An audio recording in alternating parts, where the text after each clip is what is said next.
The numbers of Israelis killed is more than 1,400 and we still finding bodies.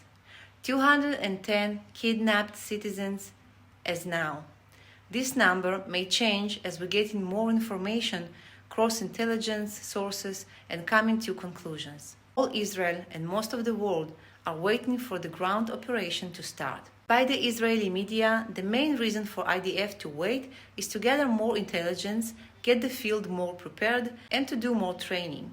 Also, a lot of equipment being sent to Israel and will help us to get more advantage inside Gaza. All to prevent as much as possible losing lives of our troops. The expanding of the war is a matter of time, but it will happen on Israeli best time. Hamas keeps attacking Israeli civilians, launching rockets every day and night into Israel. Thank God, no casualties of our civilians. On the other hand, more than 550 rockets were failed to launch, landing short in Gaza, killing Gazan civilians. Still, Hamas managed to get more and more support and incite against the Jews. In London, where big protests reported 100,000 people, many were waving jihadi flags, reminding ISIS. Protests happen in other places in the world without any interruption or law enforcement, even though those countries declared any support for Hamas is against the law. Friday night, Hamas released 2 American mother and daughter with dual citizenship that came visit their family in Israel. Saturday at 10 a.m., Rafah crossing opened and aid provided by Egyptians, UN, Russia and other countries was provided to South Gaza. 20 trucks with aid came into Gaza. The opening is temporary and will be closed soon.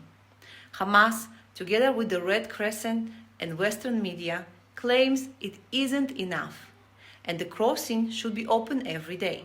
They also claim that water, electricity and fuel has to be provided immediately to Gaza. Just a reminder that Israel is responsible for only 10% of the water in Gaza and only about 45% of the electricity, and that 32,000 liters of fuel were stolen from UNRWA storehouses by Hamas. Never since the war started, Gaza was completely without electricity or water, and we have a lot of evidence coming from Arab media itself. The pressure of the dead children photos Hamas releases working, and instead of international demand to release our hostages immediately, we pressured to allow humanitarian aid. It is amazing that Gaza runs out of everything except rockets. So the aid flowing in and there is no way for Israel to know where is it going. However, Uncle Biden said if Hamas diverts or steals the assistance, they will have demonstrated once again that they have no concern for the welfare of the Palestinian people. And as a practical matter, I will stop the international community from being able to provide this aid. Blah, blah, blah. Hamas have a history of stealing humanitarian aid, and there is a good chance Biden's $100 million aid package will go straight to Hamas. Sunday, 16 more trucks with aid will go to South Gaza, and no clue what they contain. After canceling the summit with President Biden, in another summit, Cairo Peace Summit, Egypt President El-Sisi and Jordanian King Abdullah said that any attempt to detach the Palestinians from their land will be considered as a war crime.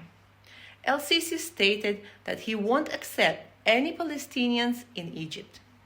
The Arab countries using the Nakba as a national trauma. Nakba is what Arabs call the displacement of 700,000 Palestinians during the War of Independence in 1948. Notice that many Arabs were displaced by their own leaders, take Haifa for example, and some ran away from the war. But this is just an excuse anyone who will accept Palestinian Arabs into their land, taking a risk that crowd can be the fertile soil for terror organizations to grow. IDF keeps operating in North Gaza. 700,000 citizens moved to South Gaza Strip into UNRWA facilities made of tents or to family houses. 2 more leaders of Hamas were killed on Saturday, Talal al-Handi and Abu al-Sahar al-Farah, both senior members of Hamas military wing. In Judea and Samaria, Israel keeps arresting terrorists, many of them Hamas operatives. Sunday early morning, Air Force attacked a tunnel that contained a terrorist cell in Alana Mosque in Jenin. IDF clearing the mosques in Gaza too. Since the war started, 31 mosques were cleared in Gaza from terror cells. Instead of houses of religion, those places were used as a terror hotbed. The world should know, on the northern border, Hezbollah keep firing anti-tank missiles targeting IDF bases, soldiers, and technology. Israel strikes back. 8 terrorist cells were destroyed before or after firing mortars against Israel. As the northern border keeps escalating, American base in Ain al-Assad in Iraq was attacked by drones on Saturday. The pro-Iranian militias in Iraq accept responsibility for that attack. Saturday night, Israel attacked Syria's 2 international airports, Aleppo and Damascus. Aircraft traffic will be redirected to the Latakia airport on the shores of Mediterranean Sea. We see that this war isn't just Israel against Hamas.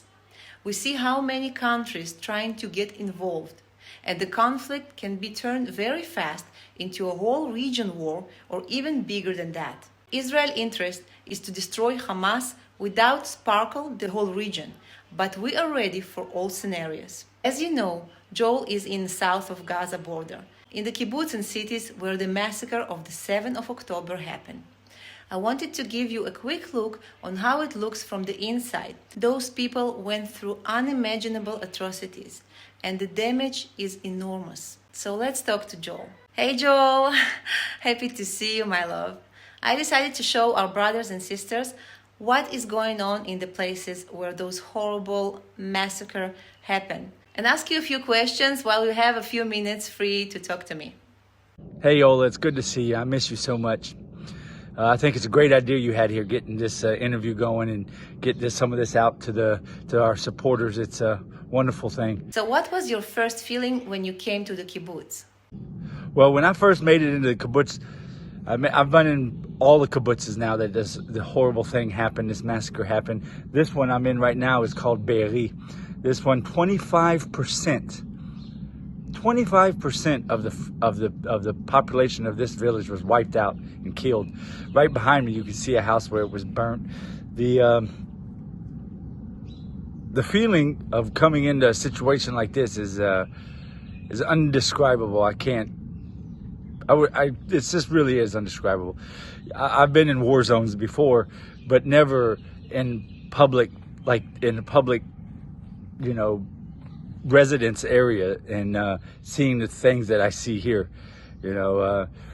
Literally, I walked in rooms with my boots bitten, stuck to the floor from blood. And I don't know if you want to hear this, and if you don't think it's good to talk about, Ola, you can edit this out. But I walked into a room where I literally couldn't tell you which head goes to which baby's body.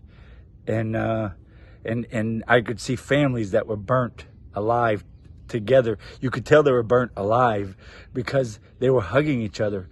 The whole family was burnt to a crisp, hugging each other. And on the insides where they were hugging was less burnt from the outside. So it was pretty rough, the feeling coming in places like this. And what does it look like on Shabbat after the massacre? Well, when we came in here on Shabbat, it was the first 72 hours was a lot of work getting this area of state of Israel back stabilized under Israeli control and getting the terrorists out of here. So it was a lot of work. I didn't have a lot of time to think about. This is the third war I've fought for the state of Israel. And when the first bullet flew, it was just instinct. So I just went straight into what I know what to do. And so it was only about a day and a half after where I started, really looking at everything around and seeing the horrors and everything and what actually took place here. So after those 72 hours, I started looking around, and it was heartbreaking to see what it looked like around here. You and I both, without even talking to each other, we both agreed and said it at the same time, pretty much in one of our first conversations, that we need to help these people. I don't know how we're going to do it, but the supporters, you guys need to help us find a large base of support, and we want to come down here and just go house to house and help rebuild these people's homes and do whatever we can until until the finances run out. And these people need so much love from us right now, and it's very important that we show them, especially from believers all around the world. And what is the main damage now? Well, the main damage now is property damage, as you can see, and emotional damage from everyone that what they went through here. But the houses are being burnt and completely destroyed. The cars, the streets, everything. I mean, everything's been completely destroyed. Everything needs to be rebuilt. Thank you, honey. Do you think the people of the South will ever want to come home? Well, believe it or not, people from this area are already starting to come back and check their homes out and see what's left and start picking up the ashes, and they're not allowed to stay here and live here yet, but you can see that they are planning on coming back. So well, I love you, Ola. Coming back here. It's good to see you, and hopefully I'll be able to make it home soon. And to everyone else, let's come together and do the best we can to help these people. They need so much help, so much emotional and spiritual support, as well as financial. And let us do what we can. As soon as this war is over, I think what I'll probably do is I'll come home, spend a day, take a shower, do a U-turn, and come right back and start helping these people, while we're still staying, of course, with our responsibilities for the ministry, to feeding the people. We never let that up. And by the way, Olaf, what a wonderful job you did without me, getting able to do that during this time. So proud of you, and so wonderful to see. Let's all do what we can and get as many of these people help and they so desperately need. By helping them here, maybe we'll be able to reach them spiritually as well. Praise the Lord. I love you guys. Love you, Ola. Thank you. I love you too. Waiting for you to come home. Please come home to me soon. Guys, as always, I will keep updating you as much as I can. Thank you again for all your help. Your comments and emails give me the strength not to fall into sadness, because there is no one Israeli and frankly people around the world who are not heartbroken with what happened. So keep commenting and sharing this video. Keep praying for us. I love you guys. God bless.